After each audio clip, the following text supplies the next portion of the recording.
Here we go. Straight into it.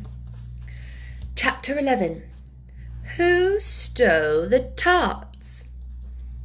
The King and Queen of Hearts were seated on their throne when they arrived, with a great crowd assembled around them.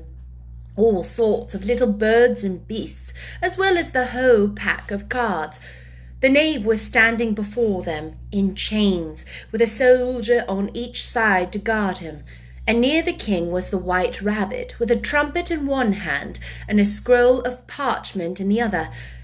If they looked, in the very middle of the court was a table, with a large dish of tarts upon it. They looked so good that it made Alice quite hungry to look at them. "I wish they'd get the trial done," she thought, "and hand round the refreshments." But there seemed to be no chance of this, so she began looking at everything about her to pass away the time. Alice had never been in a court of justice before, but she had read about them in books, and she was quite pleased to find that she knew the name of nearly everything there. "That's the judge," she said to herself, "because of his great wig." The judge, by the way, was the king, and as he wore his crown over the wig, look at the frontispiece if you want to see how he did it. He did not look at all comfortable, and it was certainly not becoming. "And that's the jury box," thought Alice. "And those 12 creatures." She was obliged to say creatures, you see, because some of them were animals and some were birds. "I suppose they are the jurors." She said this last word 2 or 3 times over to herself, being rather proud of it. For she thought, and rightly too, that very few little girls of her age knew the meaning at all. However, jurymen would have done just as well.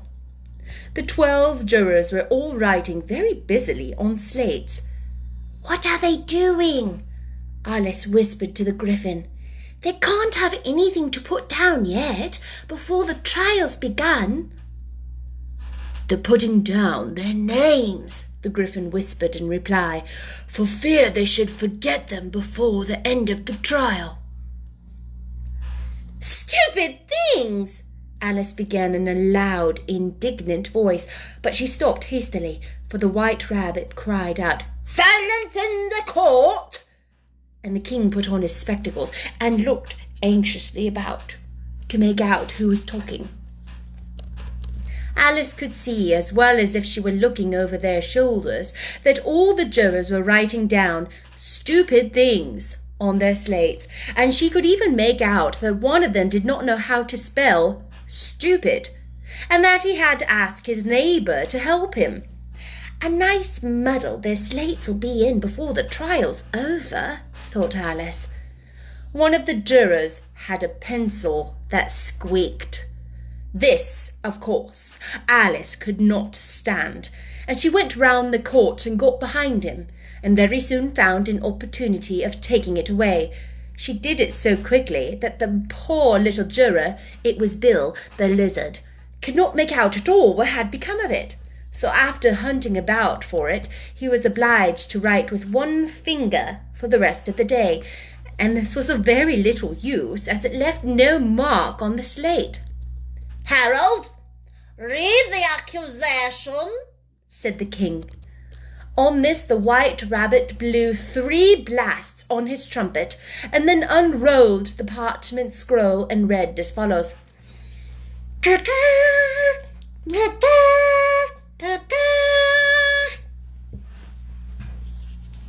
"The Queen of Hearts, she made some tarts, all on a summer's day. The Knave of Hearts, he stole those tarts and took them quite away." "Consider your verdict," said the king to the jury. Not yet," the rabbit hastily interrupted. "There's a great deal to come before that." "Call the first witness," said the king, and the White Rabbit blew 3 blasts on the trumpet and called out, "First witness!" The first witness was the Hatter. He came in with a teacup in one hand and a piece of bread and butter in the other. "I beg your pardon, your Majesty," he began, "for bringing these in. I hadn't quite finished my tea when I was sent for." "You ought to have finished," said the king. "When did you begin?" The Hatter looked at the March Hare, who followed him into the court, arm in arm with the Dormouse. 14th of March, I think it was, he said. 15th, said the March Hare. 16th, added the Dormouse. "Write that down," the king said to the jury, and the jury eagerly wrote down all 3 dates on the slates, and then added them up, and reduced the answer to shillings and pence. "Take off your hat," the king said to the Hatter. "It isn't mine," said the Hatter. "Stolen!" the king exclaimed, turning to the jury, who instantly made a memorandum of the fact. "I keep them to sell," the Hatter added as an explanation. "I've none of my own. I'm a Hatter." Here the queen put on her spectacles and began staring at the Hatter, who turned pale and fidgeted. "Give your evidence," said the king, "and don't be nervous, or I'll have you executed on the spot." This did not seem to encourage the witness at all. He kept shifting from one foot to the other, looking uneasily at the queen, and in his confusion he bit a large piece out of his teacup instead of his bread and butter. Just at this moment, Alice felt a very curious sensation, which puzzled her a good deal, until she made out what it was. She was beginning to grow larger again, and she thought at first she would get up and leave the court, but on second thoughts, she decided to remain where she was as long as there was room for her. "I wish you wouldn't squeeze, though," said the Dormouse, who was sitting next to her. "I can hardly breathe." "I can't help it," said Alice meekly. "I'm growing." "It's not great to grow here." "Don't talk nonsense," said Alice more boldly. "You know you're growing too." "Yes, but I grow at a reasonable pace," said the Dormouse. "Not in that ridiculous fashion." And he got up very sulkily and crossed over to the other side of the court. All this time the queen had never left off staring at the Hatter, and just as the Dormouse crossed the court, she said to one of the officers of the court, "Bring me the list of singers of the last concert." On which the wretched Hatter trembled so that he shook both his shoes off. "Give your evidence," the king repeated angrily, "or I'll have you executed, whether you're nervous or not." "I'm a poor man, your Majesty," the Hatter began in a trembling voice, "and I hadn't begun my tea, not above a week or so, and what with all the bread and butter getting so thin, and the twinkling of the tea—" "The twinkling of the what?" said the king. "It began with the tea," the Hatter replied. "Of course twinkling begins with a T," the king said sharply. "Do you take me for a dunce? Go on." "I'm a poor man," the Hatter went on, "and most things twinkled after that. Only the March Hare said—" "I didn't," the March Hare interrupted in a great hurry. "You did," said the Hatter. "I deny it," said the March Hare. "He denies it," said the king. "Leave out that part." Well, at any rate, the Dormouse said," the Hatter went on, looking anxiously round to see if he would deny it too. But the Dormouse denied nothing, being fast asleep. "After that," continued the Hatter, "I cut some more bread and butter." "But what did the Dormouse say?" asked the jury. "That I can't remember," said the Hatter. "You must remember," remarked the king, "or I'll have to have you executed." The miserable Hatter dropped his teacup and bread and butter and went down on one knee. "I'm a poor man, your Majesty," he began. "You're a very poor speaker," said the king. Here was one of the guinea pigs cheered, and was immediately suppressed by the officers of the court. As that is rather a hard word, I will just explain to you how it was done.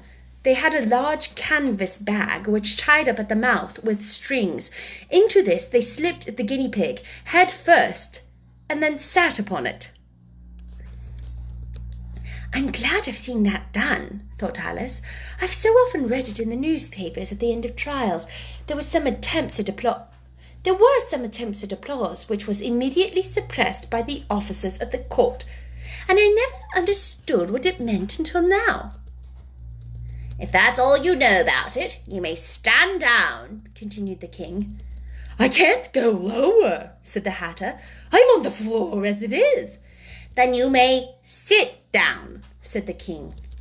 Here the other guinea pig cheered and was suppressed. "Come, that finished the guinea pigs," thought Alice. "Now we shall get on better." "I'd rather finish my tea," said the Hatter, with an anxious look at the Queen, who was reading the list of singers. "You may go," said the King, and the Hatter hurriedly left the court, without even waiting to put his shoes on. "And just take his head off outside," the Queen added to one of the officers, but the Hatter was out of sight before the officer could get to the door. "Call the next witness," said the king. The next witness was the Duchess's cook. She carried the pepper box in her hand, and Alice guessed who it was, even before she got into the court, by the way people near the door began sneezing all at once. "Give your evidence," said the king. "Shot," said the cook. The king looked anxiously at the White Rabbit, who in a low voice said, "Your Majesty must cross-examine this witness." "Well, if I must, I must," the king said with a melancholy air, and after folding his arms and frowning at the cook till his eyes were nearly out of sight, he said in a deep voice, "What are tarts made of?" "Pepper, mostly," said the cook. "Treacle," said a sleepy voice behind her. "Collar that mouse!" the Queen shrieked out. "Behead that dormouse! Turn that dormouse out of court! Suppress him! Pinch him! Off with his whiskers!" For some minutes the whole court was in confusion, getting the dormouse turned out, and by the time they had settled down again, the cook had disappeared. "Never mind," said the king with an air of great relief. "Call the next witness." And he added in an undertone to the Queen, "Really, my dear, you must cross-examine the next witness. It makes my forehead ache." Alice watched the White Rabbit as he fumbled over the list, feeling very curious to see what the next witness would be like. "For they haven't got much evidence yet," she said to herself. Imagine her surprise when the White Rabbit read out at the top of his shrill little voice the name "Alice?" That's the end of chapter 11. Chapter 12 is called Alice's Evidence. I wonder what kind of questions they're going to ask Alice. I don't know. And guess what? Alice's Evidence is the last chapter of the book. What? Is that true?